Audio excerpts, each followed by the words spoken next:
Thanks very much for having me here. Today I'm going to talk about the recent work that we're working on, which is about using variational autoencoder for recommendation.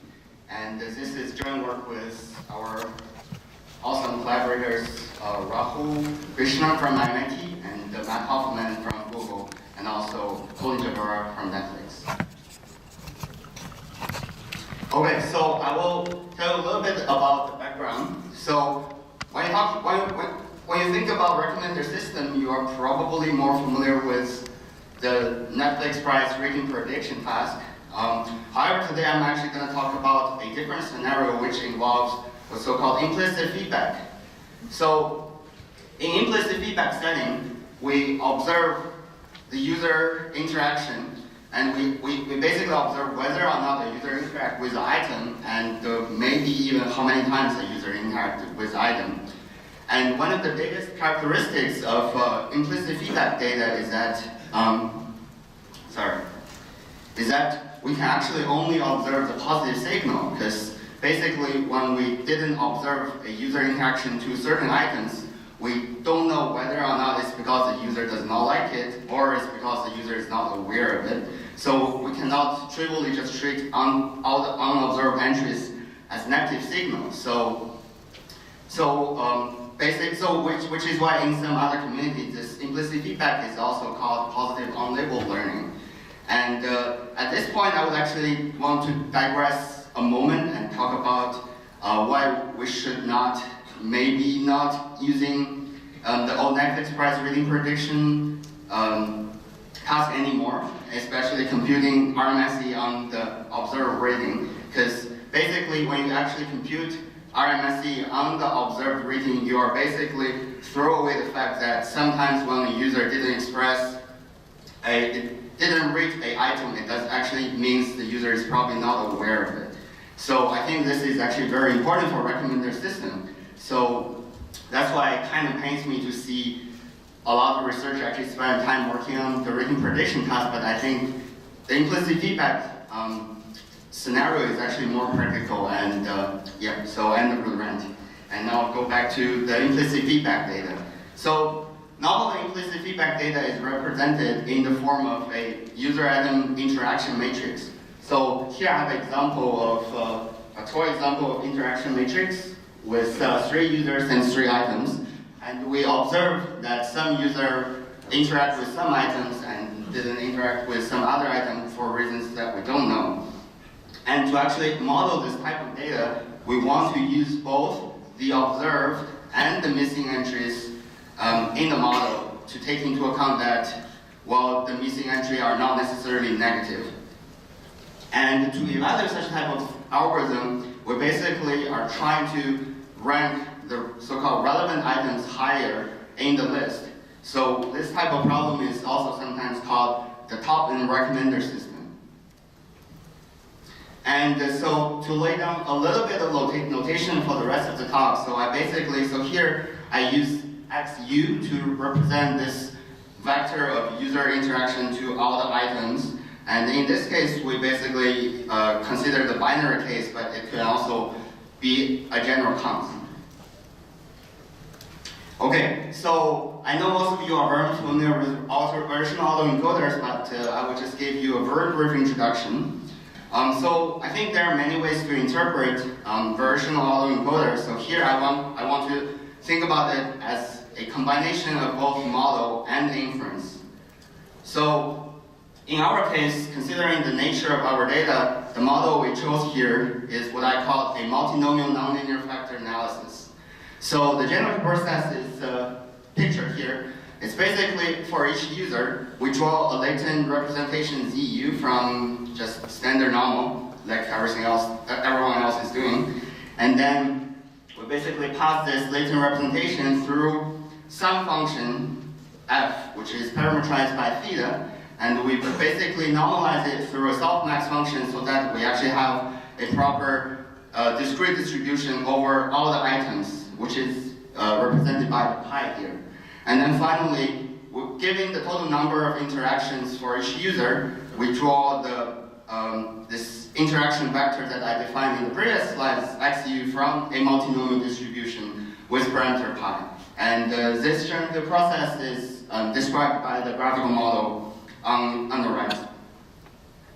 And then here, of course, in order to have a powerful generative model, you would like to have this f function being a nonlinear function, i.e. a neural net.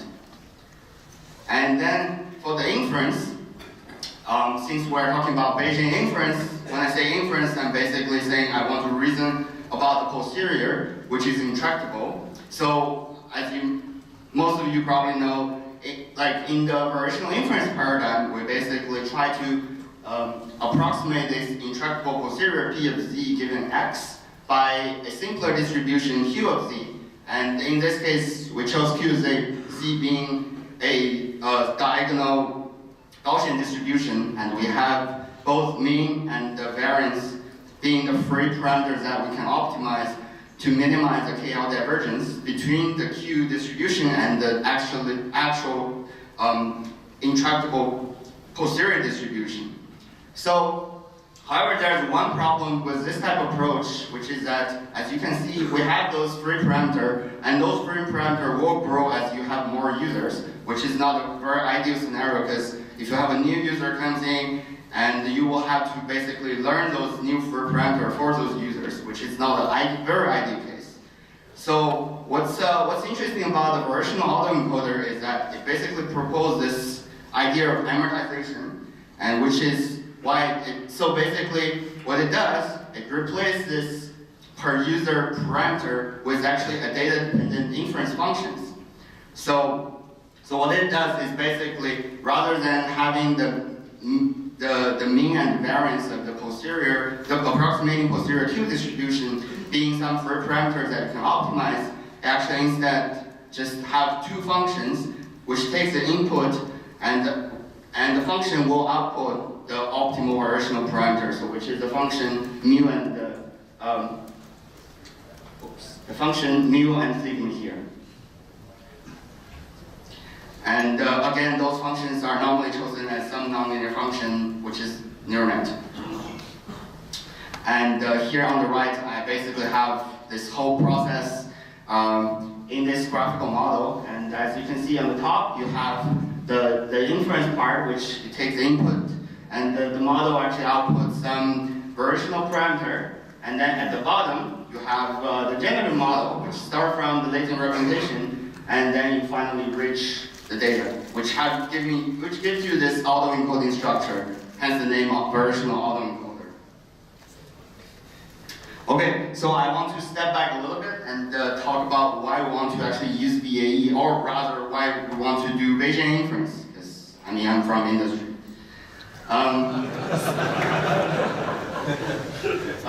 This is actually very important.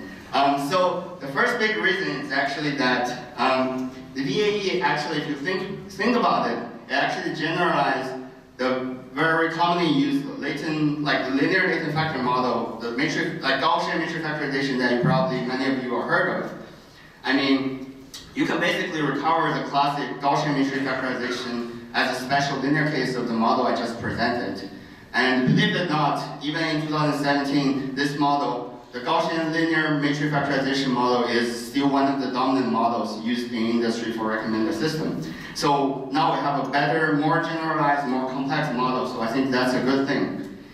And also, if you are familiar with the Gaussian matrix factorization scenario, then you will know, once you train a model, once you have the new user comes in, you actually need to optimize those latent representation for those new users, which involve a non-trivial, like iterative procedure.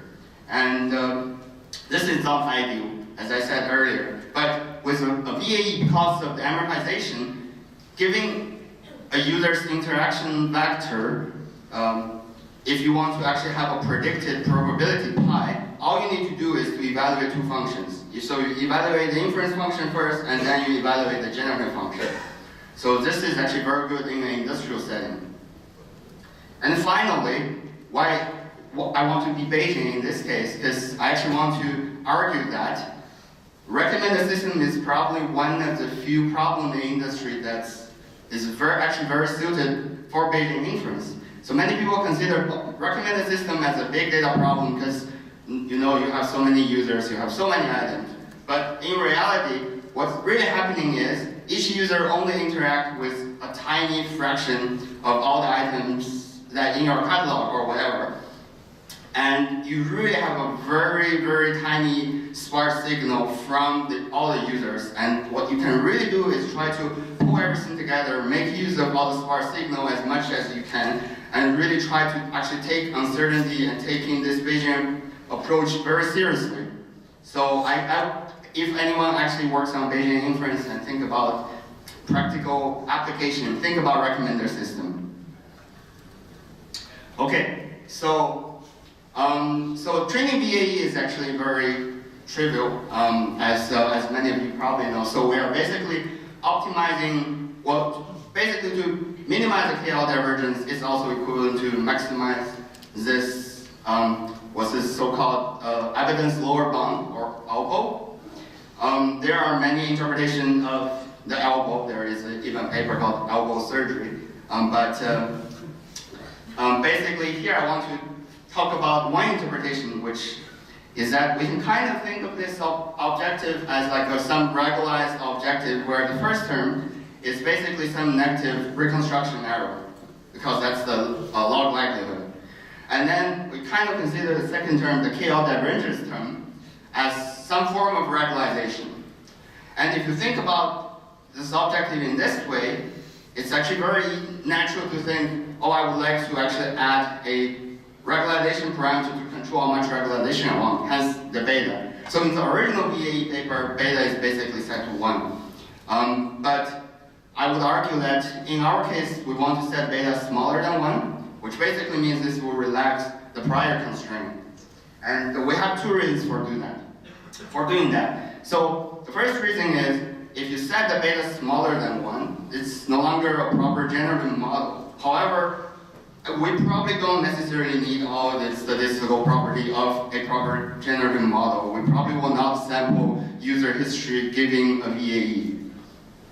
And also, by setting the beta smaller than 1, we basically trading off the ability to perform ancestral sampling to get novel user history samples, but we might actually have a better fit of the data. And also because empirically we actually find that it works very well if you set beta smaller than 1. So here's how we actually select beta. Of course, you can just select beta by running some research. However, each model requires a neural network training, which is non-trivial. So here we actually kind of using a more approximate type of approach to select maybe a suboptimal beta, but good enough in practice. So the basic idea is we kind of using this approach that's heavily inspired by the KL annealing that's commonly used for VAE training. So basically in annealing, you linearly increase the beta from 0 to 1 during your training. And so in this case, I have this plot to illustrate the basic idea. So basically here, I run the model training with KL annealing from 0 to 1 for actually a very long time, like for example, 200,000 iterations. 200,000 brilliant steps. And here I basically plot on the y-axis are some ranking metrics that I care. And so basically the green plot shows me the ranking metrics as I actually linearly increasing beta from 0 to 1.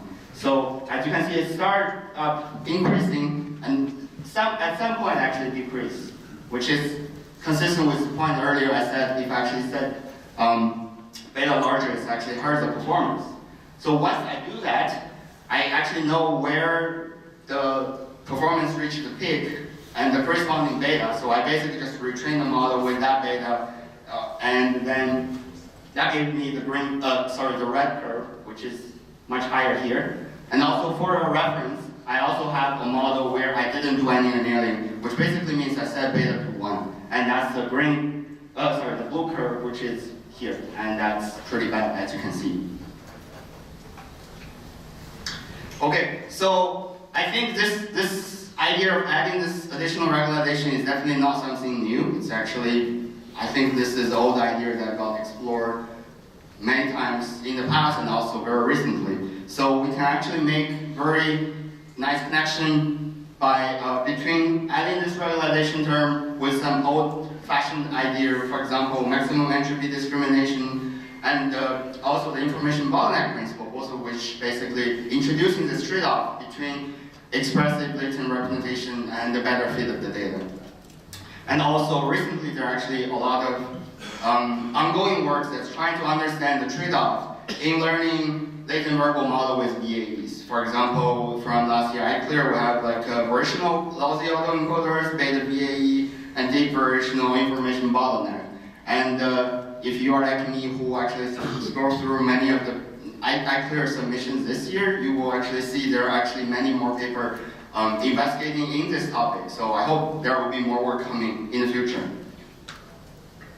Okay, so I will talk a little bit about evaluation and empirical results, but before that, I actually want to introduce you guys about the way I think it's a more proper way of doing evaluation, which is called strong generalization. This was introduced in Ben Marlin's work in the around 2000 something. So the big idea here is that you train your collaborative filtering model however you want.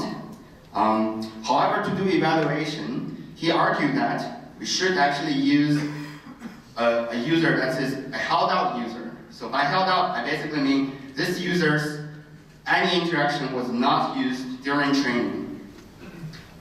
And then we basically break down this interaction history into two parts.